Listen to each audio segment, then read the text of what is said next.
President Trump के रूसी सदर पुतिन के साथ खुफिया राबतों का भी इंकशाफ हुआ है, और फिर इसराइल के हवाले से जो इस वक्त सूरत हाल है, और ख़ास तौर पे ईरान और रूस के बढ़ते हुए जो ताल्लुकात हैं, और रूसी सदर पुतिन की ईरानी हम मनसब से जो मुलाकात हुई है, इन सब अमूर पे जो है वो राय जानने की कोशिश करेंगे। और इस वक्त हमारे साथ मौजूद हैं आलमी अमूर के माहिर जनाब ब्रिगेडियर मसूद खान साहब।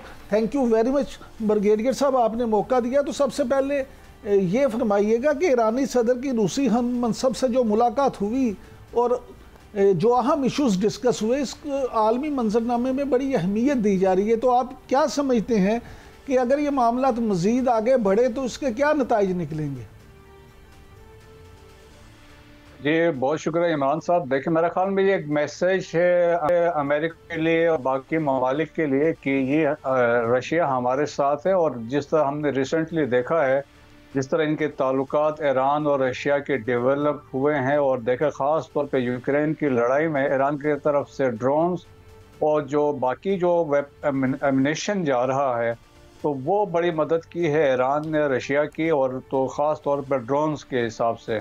तो उसमें अब रिसेंटली एंटनी ब्लिंकन ने भी अब स्टेटमेंट दी है, कल की बात है। उन्होंने कहा है कि रशिया सीक्रेटली जो एक टेक्निकल असिस्टेंस दे रहा है ईरान को न्यूक्लियर बम बनाने के लिए।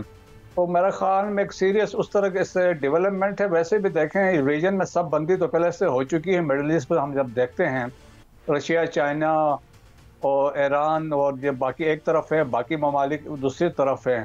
तो लेकिन डिपेंड करता है मेरे ख्याल में ये सारी सिचुएशन जो इजराइल के स्ट्राइक पे मुनहसर है कि वो क्या करेगा। लेकिन ब्रिगेडियर साहब, आप क्या समझते हैं कि ईरान ने चीन के साथ और रूस के साथ जो अपने ताल्लुकात बेहतर किए हैं, तो अब इसराइल जो है वो ईरान पे हमला करने से पहले कुछ सोचेगा, और क्या इससे अमेरिका को भी कुछ पैगाम गया है?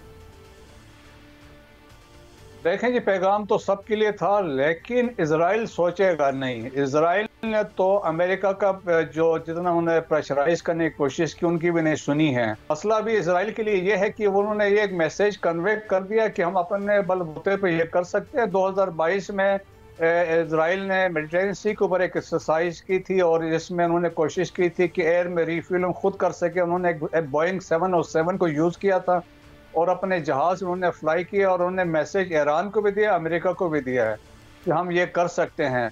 अमेरिका ने स्ट्रेट वैसे इस रिसेंट जो एस्केलेशन में रिफ्यूज़ कर दिया। उन्होंने कहा कि they will never permit Israel को वो न्यूक्लियर फैसिलिटीज़ पर स्ट्राइक करें, क्योंकि उससे चांसेस से एक फुल स्केल वार रीजन में हो सकती है। लेकिन इसमें अब डिफरेंट ऑप्शन है देखें इजराइल के लिए, और इसमें ऑप्शन अमेरिका ने यह कहा है कि आप ऐसा प्रोपोर्शनेट अटैक करें जिस तरह ईरान ने किया है, जिस तरह का डैमेज ज़्यादा नहीं हुआ है। लेकिन अब इजराइल के पास जो ऑप्शंस हैं, ऑप्शन में वो शुरू में ये वन में जो हो सकता है वो मिलिट्री फैसिलिटीज़ पे जाए, जो IR जो है रेवोल्यूशनरी गार्ड कोर के हेडक्वार्टर्स पे जा सकता है, एयर डिफेंस सिस्टम पे जा सकता है। This is option 1। ऑप्शन 2 में वो जा सकता है, वो ऑयल रिफाइनरीज पे जा सकता है जो स्ट्रेट ऑफ हॉर्मुज के नज़दीक जो ऑयल रिजर्व्स हैं ईरान के, उन पे जा सकता है। मिसाइल लॉन्चिंग साइट्स पे जा सकता है, मिसाइल मैन्युफैक्चरिंग फैक्ट्रीज है जो उनकी वहाँ पे जा सकता है। और थर्ड और जो सीरियस होगी, मोस्ट डेंजरस होगी, वो नातान्स का जो न्यूक्लियर फैसिलिटी है उसको वो स्ट्राइक कर सकता है। तो हर एक स्ट्राइक के डिफरेंट इसके इम्प्लीकेशंस होंगी। लेकिन ब्रिगेडियर साहब, इसराइल के साथ बढ़ती हुई इस कशीदगी में ईरान ने मिडल ईस्ट के ममालिक को, खलीजी ममालिक को बड़ी सख्ती से कहा है कि अगर किसी ने भी अपनी जगह उन्हें अपनी स्पेस इस्तेमाल करने दी तो हम उससे बदला लेंगे, उससे सख्ती से निपटेंगे। तो इस पे आप क्या समझते हैं, इससे कोई फ़ायदा होगा ईरान को, या खलीजी ममालिक में से कुछ इसराइल की मदद करेंगे? मेरे ख्याल में अव्वल तो खलीजी ममालिक में से कोई मदद नहीं करेगा। ये ऑलरेडी रिसेंटली हमने एक स्टेटमेंट अरब ममालिक की तरफ से देखी है। इसके बावजूद जो ईरानियन जो फॉरेन मिनिस्टर है अब्बास, वो गए थे, उन्होंने एक मैसेज कन्वे किया है, और वो प्रेशराइज ये करने की कोशिश कर रहे हैं सऊदीज़ को कि वो प्रिवेल करें, और वो अटैक इन केस इजराइल करता भी है it should be less costly, कोई इससे ज़्यादा नुकसान ना हो। और इसी तरह का एक मैसेज जो कातिब हिजबुल्लाह है, मलेशिया है, इराक में, उन्होंने गल्फ कंट्रीज को भी वार्न किया है, अगर ऐसा अगर आप करते हैं या मदद करते हैं या कोई फैसिलिटी देते हैं तो उस सूरत में जो आपकी जो ऑयल फैसिलिटीज है उस पर स्ट्राइक हो सकते हैं। तो मतलब इम्प्लीकेशन तो है, लेकिन अगर इनकेस अरब्स इन्वॉल्व नहीं होते हैं तो फिर तो कोई इशू नहीं बनेगा। इनकेस अरब्स की फैसिलिटेशन शामिल होती है, जो लाइकली नहीं है, तो फिर सिचुएशन डिफरेंट होगी। ब्रिगेडियर साहब, ये फरमाइएगा कि ये जो मामला सामने आया है सदर ट्रंप के वाइट हाउस से जाने के बाद सदर पुतिन से खुफिया राब्तों का, आप क्या समझते हैं कि इस इंकशाफ के बाद अमरीकी सियासत में कुछ फ़र्क आएगा, या क्योंकि अब इलेक्शन में थोड़ी वक्त ही थोड़ा रह गया है, तो इस पे जो नई बहस छिड़ी है इसके अमरीकी सियासत पे क्या असरात होंगे? मेरे ख्याल में सच कोई नहीं होगा। देखिए कि वहाँ पे जो जनरल पब्लिक ओपिनियन है वो ट्रम्प के फेवर में अभी भी है, और मेरे ख्याल में अमेरिकन्स भी कभी वो जो खातून को एज ए लीडर्स के तौर पे एक्सेप्ट करने को मेरे ख्याल में जनरली मुझे नहीं लगता है कि वो तैयार होंगे। ट्रम्प के वो जिस तरह असैसिनेशन अटेम्प्ट हुई थी उसके बाद उनकी पॉपुलैरिटी बढ़ गई है, और ये तो चीज़ें चलती रहेंगी और इस तरह की एलिगेशन और इस तरह की चीज़ें लीक होती रहेंगी, उससे कोई फ़र्क नहीं पड़ेगा। ट्रम्प की जो रिसेंट मैंने एक सर्वे न्यूयॉर्क टाइम्स वगैरह में कहीं पढ़ा था कि उसमें अभी भी ट्रम्प जो है वो लीड कर रहा है इन जो मोस्ट इम्पॉर्टेंट जो स्टेट्स हैं यूनाइटेड स्टेट्स के उसमें।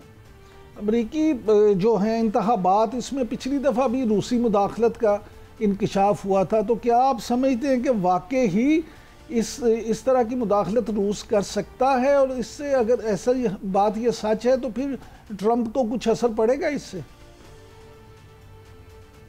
मुझे नहीं लगता है कि ऐसा ये कर सकते हैं, क्योंकि देखें कि टेक्नोलॉजी के हिसाब से अमेरिकन भी बड़े सुपीरियर हैं, और जिस तरीके से इजरायलीज इनके साथ हैं तो वो दे विल नेवर अलो कि ऐसा कुछ हो, स्पेशली जब अभी बात हो रही है कि ट्रंप की और या पुतिन के ताल्लुकात की वजह से। मेरे ख्याल में कोशिश उनकी यही होगी कि हर चीज़ पर नज़र रखी जाए, लेकिन मुझे लगता नहीं है कि ऐसे, क्योंकि रशिया के अपने मसाइल है, यूक्रेन में ऑलरेडी फंसा हुआ है, और बाकी बहुत सारे मसाइल, करक्स उनका जो एक इलाका है उसमें उनका कैप्चर कर चुके हैं यूक्रेन वाले, तो अपने उनके मसाइल बहुत सारे हैं। बहुत शुक्रिया ब्रिगेडियर साहब, आपने हमें वक्त दिया ना। ये तो आपने ब्रिगेडियर साहब की सारी बातें सुनी कि इस वक्त आलमी सियासत में क्या हो रहा है, लेकिन एक चीज़ जो हमारे यहाँ पाकिस्तान में बहुत तकलीफ दे है वो ये है कि आज पंजाब में इस बात का इंकशाफ हुआ है कि जान बचाने वाली जो अद्वियात हैं 2 दर्जन के करीब, वो ऐसी हैं कि जिनको गैर मियारी करार दिया गया है और हुकूमत पंजाब की तरफ से गैर मियारी करार दिया गया है। अब अगर हम इस सूरत हाल पे गौर करें तो जान बचाने वाली अद्वियात जो हैं, अगर उनके साथ इस तरह से होगा और वो गैर मियारी होंगी तो फिर लोगों की जानों के साथ ये इदारे और अद्वियात बनाने वाली फैक्ट्रियाँ किस तरह से खेल रही हैं।